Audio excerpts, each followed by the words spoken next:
What's up, guys? Welcome back to the channel. Today's video is the favorites video. There was a lot sort of cut from my upload schedule. Like I'd never got around to doing a song cover, for instance, because sort of my little bit of travel in the middle of the month, and then just how busy I've been with studying and all sorts of other adulting responsibility things. But we're back. It is almost 10:30 p.m. This evening as we record, and let's just dive in. So what is always the biggest section of these videos is the new music that came out this month. And like I said, this is usually the biggest part because I listen to music when I'm driving, I listen to it when I'm exercising, I listen to it when I'm studying. It's really, if we're being completely honest, it's the easiest form of entertainment to get involved with. Yeah, it is. And this month I saw a lot of the albums come out for singles and stuff that have been on other favorites videos this year, as well as some that have been on playlists that I've made from a year or two ago, where the bands just finally released their first album or whatever the case may be. So let's dive in. We've got quite a sizable section for this one. So I'm just going to list the songs that are from this month's additions to my 2021 playlist, which will be in the description below. There is still a little bit of formatting I've got to do. Some of the songs are not in their release order. So we've got Save Us by Atrio. I believe that one's off the album. Broken Dreams Incorporated by Rise Against, again an album. Our first single for the month, which is Bad For Me by Burr. She is amazing. She's on TikTok. I will link that below as well because I love her. Her music is so good. And even though she's only got Bad For Me and the demo for her song Worrying, which she demos all the time on her TikTok. Some of the other songs that you'll find on her TikTok are just as, if not better, than the ones she's released on Spotify so far. And she's already racked up, I think when I checked it was like 47,000 monthly listeners, and she's only uploaded this month. So it's not a bad going. Really does speak for itself. So I will link her TikTok below. Go and check her out. Show her some love. We've got, he's not at all with that, Escape from Los Angeles. For whatever reason, my predictive text has changed escape to the word recalls and from to the word film. It's Escape from Los Angeles. And that one is from, how hard is that? By AFI. If AFI sounds familiar, they are the people that Logos many years ago sang. No, I can't even remember the name of the song. It's been, I do know it's a, give me a look it up. I'll know it when I see it.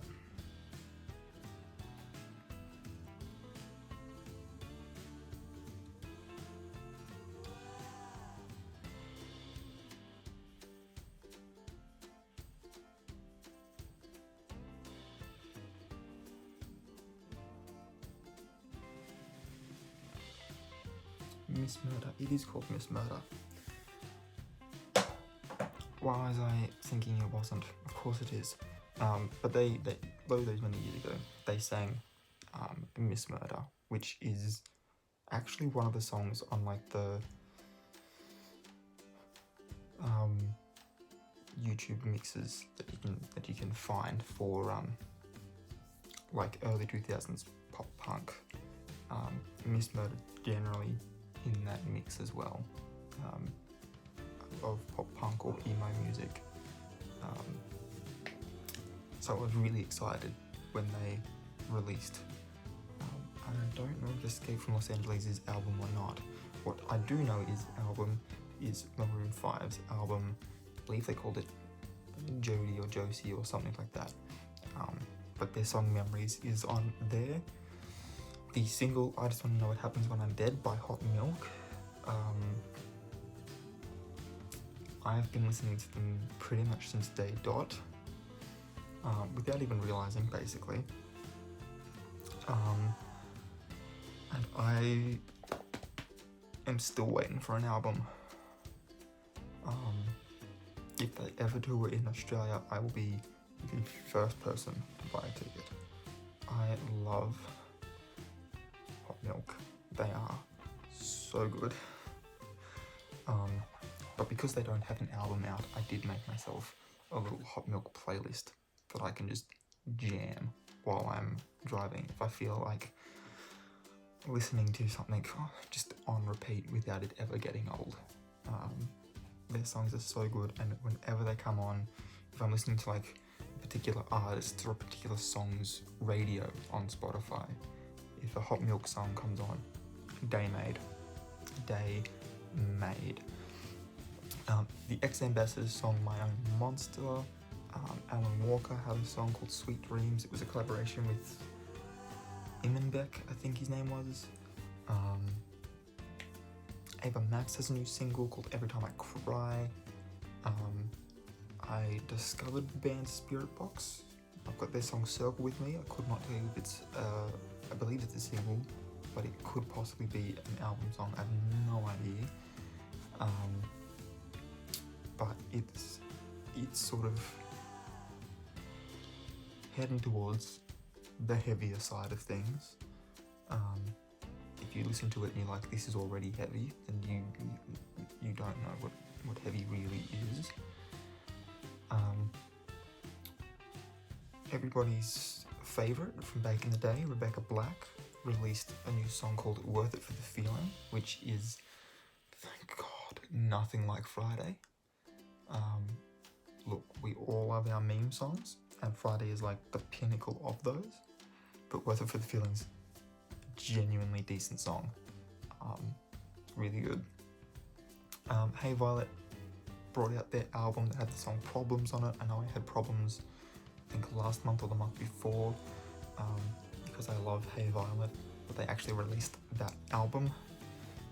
Seth Century released his new album, Super Cool Treehouse, which is basically just all of the songs that he did based on his, I think he did it on like YouTube or Twitch or something, might have been Twitch streaming, and he just sort of did freestyles to you know, entertain his fans during the coronavirus lockdown last year. He actually turned that into a produced studio album, and I've got the song I'm Not Sad from that album on there. The Killers have a new single with a feature Bruce Springsteen, of all people. Yeah, it's a pretty good song, called Dustland. Story Untold. I believe this is a single. Google Maps, but they spell Google with X's instead of O's. I guess they like kisses more than hugs. Angels and Airwaves finally released an album. I've got their song Kiss and Tell on there, which I'm pretty sure is like a 2019 single. So it's been out for a while. New Medicine has a song out called Fuck It. I apologise for the language, children. That's actually what the song's called. And on the list of artists that will have all of their singles this year on this playlist, Against the Current released Again and Again, which is very similar to the fact that I put about 3 songs from Half-Lives on this playlist as well, because they've all been released at some point this year. So yeah, a new Against the Current song, which you'll never find me complaining about. I do love me some Chrissy Costanza. Distorted Light Beam by Bastille. The Past is Dead by Beartooth. That's an album song, but like it's off an album. The album by Doja Cat that has the song Kiss Me More featuring SZA was released. So I took the single off and the song is still on the playlist, but it is now the album version.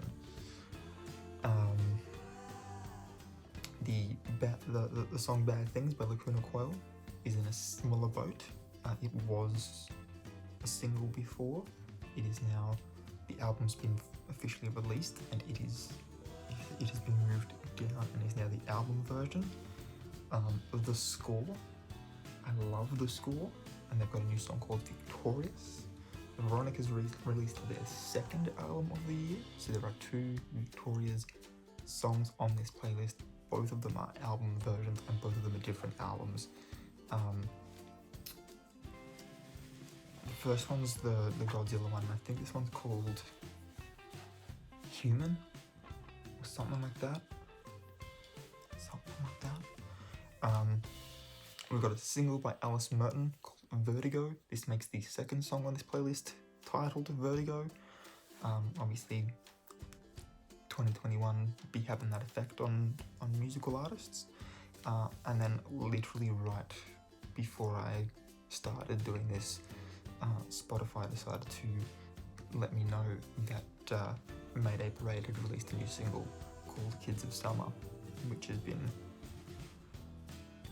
a good listen just this afternoon. But yeah, that's it on the music front. Again, that Spotify playlist is down below if you want to check it out. But now we're going to move on to literally the rest of the video, which is going to be, like I said, music's always the biggest part. So as far as gaming is concerned, I actually have my Switch with me, so I can show you. Okay, so I have been playing Breath of the Wild and Mario Party this month. Mario Party purely because last Saturday my nephew came down for the school holidays, and Breath of the Wild because I'm this close to finished. I'm just grinding my way through the shrines. I think I read on IGN or something like that there was like 120 of them. I've just this afternoon completed my 62nd one, although that is not all of the ones that I have unlocked as far as fast travel points are concerned. There was a point there where I was more focused on getting the Divine Beasts, and so if I came across a shrine, I'd unlock its fast travel pad so I'd come back to it without having to look for it again, but didn't do its task. So there's a bunch that still have tasks left to do, and a bunch that I've got to actually look for. Of those, there's only one more dragon that I have to fight. I've fought Barish and I've fought Nadar. I've just got, I think it's like Denier or something like that, left. So I'm getting there. I'm getting there. Because I want to try and get the like iconic shield. I've got the Master Sword. I have to figure out how to recharge it. Just in case I need to recharge it during my final assault on Hyrule Castle. But yeah, I've got my hero tunic. I've got the Master Sword. I just need that shield, and to do all the rest of the shrines, and then basically I'm just gonna do all the side quests after I've defeated Calamity Ganon. So that's been on the Switch. On the PS4, it's been a replay of Ghost Recon Wildlands, which has been enjoyable.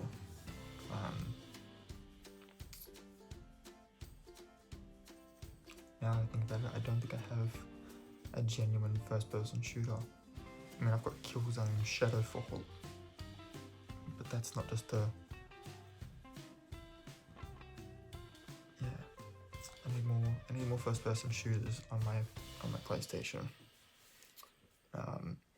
There were no board games, no card games this month.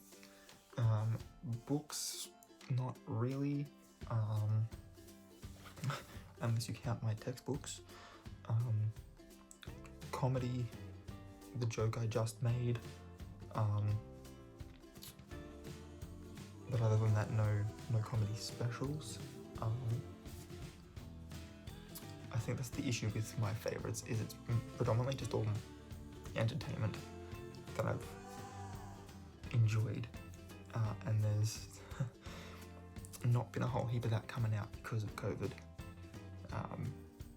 So yeah, as far as film's concerned, Hitman's Wife's Bodyguard, obviously, I did a film review of that. It will also be down below.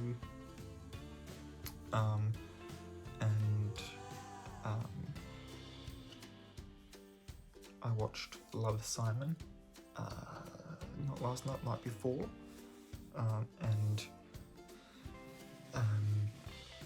sort of after this video finishes, I'm going to start watching Love, Victor on Disney Plus. So that'll be in next month's favourites. But for television this month, we had... Did I finish watching that video?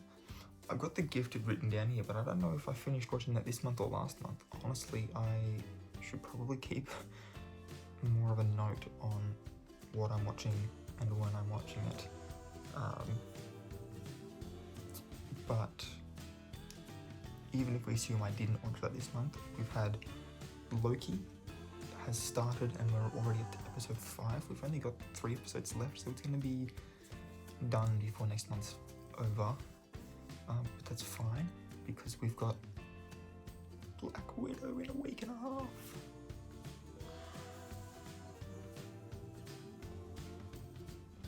Max of 10 days, depending on where you are, when you're watching this, until Black Widow comes out. But we've got Loki, MODOK. I've been watching that. It's progressively becoming less and less stupid.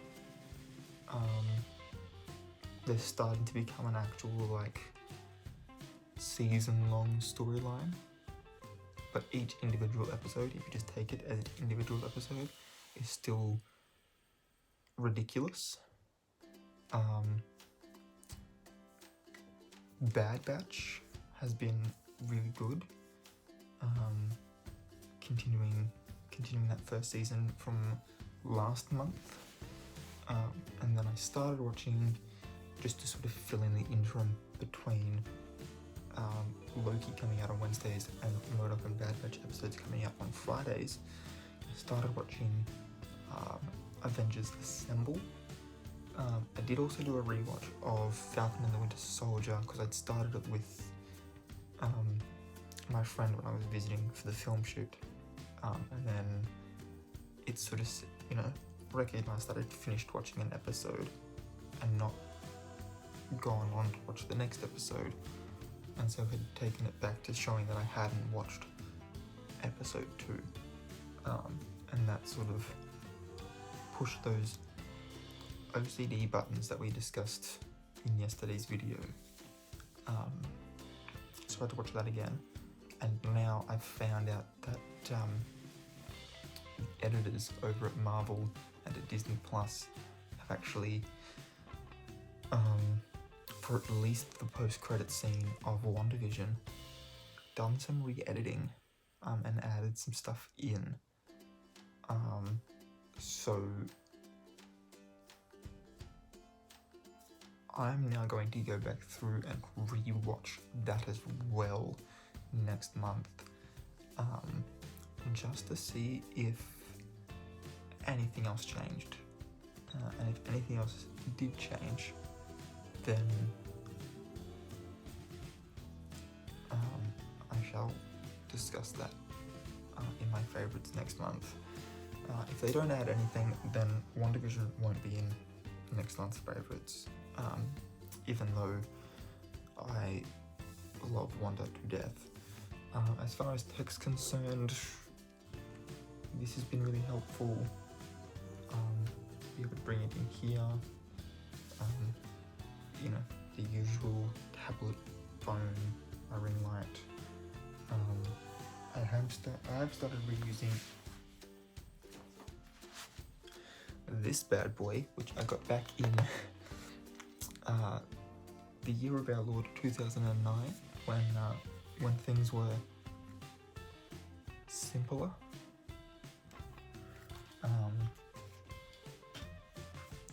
It has served me well and does not owe me a damn thing.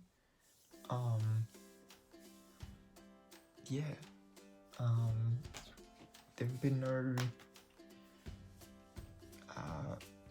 no particular apps that have sort of been more helpful or less helpful than another this month. Travel, I do want to highlight, I did travel briefly this month before Sydney decided to have a COVID explosion, to the Central Coast for a film shoot, which obviously I spoke about a lot this month because I thoroughly enjoyed the experience.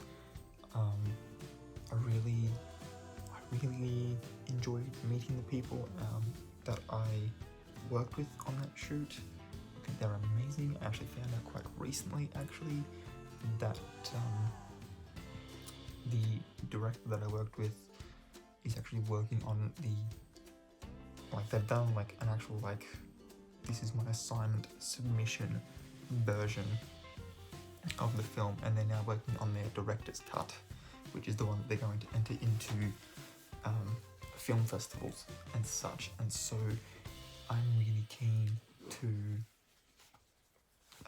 see that film. It's a documentary, but I'm still really keen to see how it turned out, because I know that the set was thoroughly enjoyable. They were all really cool people, and I've no doubt that they've blown it out of the water with their editing as well. So I'm looking forward to seeing that. Exercise has been lacking, and fashion has been no different to any other month, really. Although I do have some things in the works as far as fashion's concerned. I am working on a new cosplay and it may not be until October that I actually get to show you the full result, because yeah,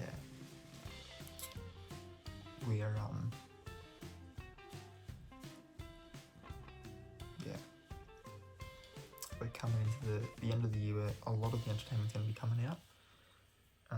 Like I already know next month we've got Black Widow, month after that's Suicide Squad, month after that is Shang-Chi, November has Eternals, December has Spider-Man No Way Home, I believe, since October is the only month in the rest of the year that I didn't mention, I believe Morbius might be coming up then. I'll double check that, don't quote me on that.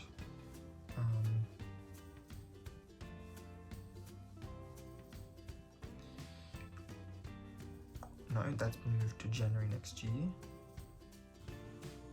What we got in October? October film releases 2021. Let's specify our year. Movies Insider. Let's have a look. What do we got? The new Jeepers Creepers movie.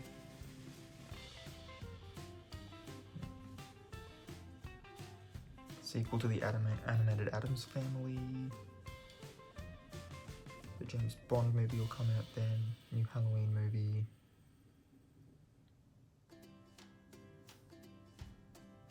Dune, of course. How could I forget? So yeah, and then also in that meantime, like I said, there's the new James Bond movie, the last one with Daniel Craig in it. There's Death on the Nile, the sequel to Murder on the Orient Express, with Kenneth Branagh as Hercule Poirot. A whole bunch of really good movies coming out. So there are going to be some of those that are just going to have to go on my waiting list, because I've also got until the end of the year to save up as much money as I possibly can. So even though I might want to go and see Suicide Squad opening weekend, it may not be possible for me to do so, and therefore may not be possible for me to do a movie review on it. So just keep that in mind in the upcoming months.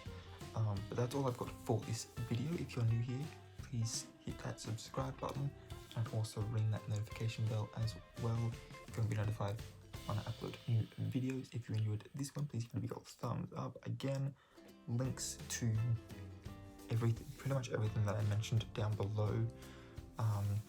All of the videos that I spoke about, my film shoot on the Central Coast, my movie review, my playlist, it'll all be linked down below. And until next time, guys, keep your heads cool.